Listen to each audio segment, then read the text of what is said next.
Thank you, Mr. Chairman. Welcome, Secretary. Thank you.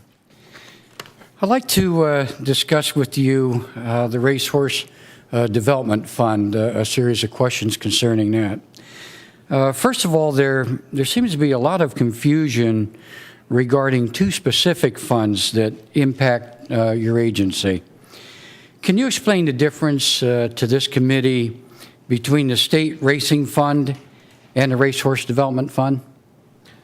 I'm going to turn that question over to Matt Meals. He deals with that every day, and he's a lot better versed to handle that.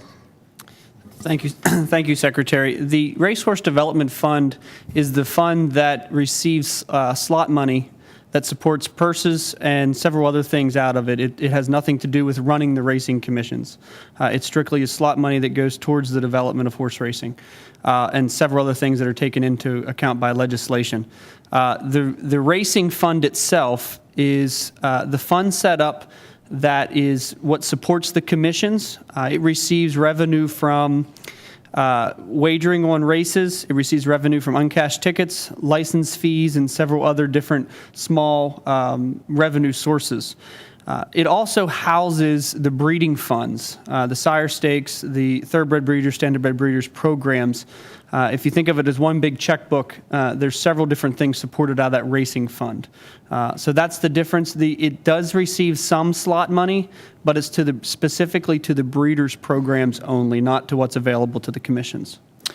Now, you mentioned the agricultural programs that are funded out of the Racehorse Development Fund. Could you tell us what those programs are? Currently, if I may, Secretary, that's what's proposed in the governor's budget is to fund $3 million for fairs, $4 million for farm show, and then I believe $5.3 million for the Pennsylvania Vet Lab, and also a little over $5 million for the Animal Health and Diagnostic Commission. Now, that the funding, the $3 million that is dedicated out of that fund for the fairs, and of course their lifeline last year was also money that came out of the Racehorse Development Fund. But how many fairs are involved in that funding? How many agricultural organizations? Can you give us a recap of that? There are 109 county and community fairs across the state of Pennsylvania. They're fully funded at $2.75 million. Last year we had $3 million for the fairs, and we were able to bring back for the first time capital improvement grants to the tune of $250,000. Now we had 20 fairs that had requested these matching grants, and we have been working with those 20 fairs to and approve those matching grants for capital improvements. Those improvements went for handicap accessible bathrooms, for new roofs on some of the buildings that had leaky roofs, and just general improvements at the fairs. These fairs, in my mind, are an economic boon to the counties and the communities that they are in. And the fairs have a long history and heritage of Pennsylvania agriculture.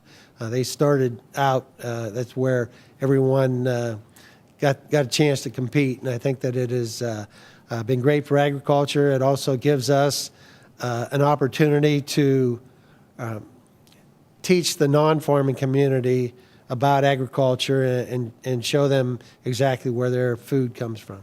And am I correct that some of those funds through the fairs are used for 4-H, FFA, premium reimbursements? That's correct. 4-H and FFA, which is the future of our food supply and the future of agriculture in Pennsylvania, and that, to me, is money well spent. Okay, Mr. Secretary, you told us the difference between the Racing Fund and the Racehorse Development Fund. Can you provide us a status of the Racing Fund? Again, the Racing Fund, I'm going to turn that over to Matthew. Currently, the racing fund itself is solvent. It's got approximately about $16 million in it. But the portion that's available, as I said, it's one large checkbook. The portion that's available that's outside of the breeders' programs that's available to the commission is not solvent. It's in a deficit of about $2.2 million as of today. Is what we're looking at right now in the last report that we ran. That fund is generated or gets revenue income not from slots money, but specifically from pari-mutuel wagering and those revenue sources that I discussed early. So the fund itself, if you went and looked at the racing fund as a whole, it is solvent, but the portion available to the commissions is about $2.2 million in a deficit at the current time. Okay, and finally, I know that in the Racehorse Development Fund that there is a required annual audit. And can you tell me if that audit was completed and if there were any findings and who pays for that audit? In regards to the Horsemen's Group's audit that's in the fiscal code? Yes. Okay, that is currently, for the first year it was put in there, we did that as a department. Now the Governor's Budget Office contracts that service out. That audit has been completed to my knowledge. I know that we have received copies of those audits and currently, the horsemen pay for that audit. They're billed directly by the contractor for that. And were there any findings in there as of the recent audit, to your knowledge? Anything? There were several findings within those audits. I don't have those audits in front of me right now to know what the specific findings were, but there were several things pointed out by the contractors that did that audit. Okay, and Mr. Secretary would ask that you provide a copy of those audits to the majority chair, the minority chair, and he'll share it with the committee. We can certainly do that, yes. Okay. Thank you, Mr. Secretary. Thank you, Mr. Chairman.